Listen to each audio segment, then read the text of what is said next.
ভাব দেখায়, এই আছে সেই আছে, এত কিছু দেখাতে যাবেন না। প্রাইভেট জিনিসগুলো গোপন রাখেন, কারণ অনেকের বদনজর লেগে যেতে পারে।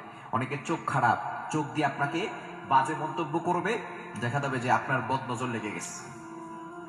এই জন্য এই বেশি শো অফ করতে যাবেন না। বর্তমানে বদনজরের যুগে আপনি শো অফ করতে যাবেন না। আপনি বদনজরের গোসলটা কিভাবে করবেন এটা বলে দিচ্ছি।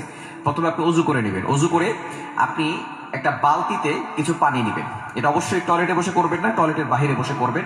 কারণ বর্তমানে অ্যাটাচ টয়লেট বর্তমানে প্রত্যেকটা ঘরে ঘরে আছে, অ্যাটাচ বাথরুম আছে না।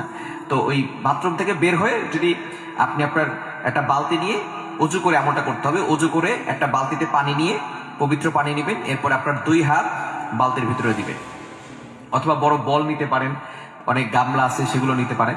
এগুলো নিয়ে আপনি 2টা হাত রাখবেন। এরপরে আপনি প্রথমে দুরূদ শরীফ 7 বার পড়বেন। সবকিছুই 7 বার করে পড়বেন। দুরূদ শরীফ 7 বার। কোন দুরূদ পড়বেন? দুরূদ ইব্রাহিম, যেটা আমরা নামাজের ভিতরে পড়ি। আল্লাহুম্মা সাল্লি আলা মুহাম্মাদ ওয়া আলা আলি মুহাম্মাদ কামা সাল্লাইতা আলা ইব্রাহিম ওয়া আলা আলি ইব্রাহিম ইন্নাকা হামিদুম মাজিদ। আল্লাহুম্মা বারিক আলা মুহাম্মাদ ওয়া আলা আলি মুহাম্মাদ কামা বারাকতা আলা ইব্রাহিম ওয়া আলা আলি ইব্রাহিম ইন্নাকা হামিদুম মাজিদ। এটা 7 বার পড়বেন। এরপরে আপনি সূরা ফাতিহা পড়বেন 7 বার। এরপরে আয়াতুল কুরসি পড়বেন 7 বার। এরপরে সূরা ইখলাস 7 বার, সূরা ফালাক 7 বার, সূরা নাস 7 বার। এরপরে শেষে আবার দুরূদ শরীফ 7 বার পরে আপনি ওই পানিতে ফু দিবেন। হাত তো পানিতে আছে, আবারও ফু দিবেন। এরপরে ওই পানিটা দিয়ে আপনি পানি অ্যাড করতে পারেন, অথবা ওই পানি দিয়ে আপনি গোসল করবেন। গোসল করলে ইনশাআল্লাহ আপনার বদনজরের গোসল হয়ে যাবে। এই গোসলটা করলে আপনি বদনজর থেকে বেঁচে যাবেন।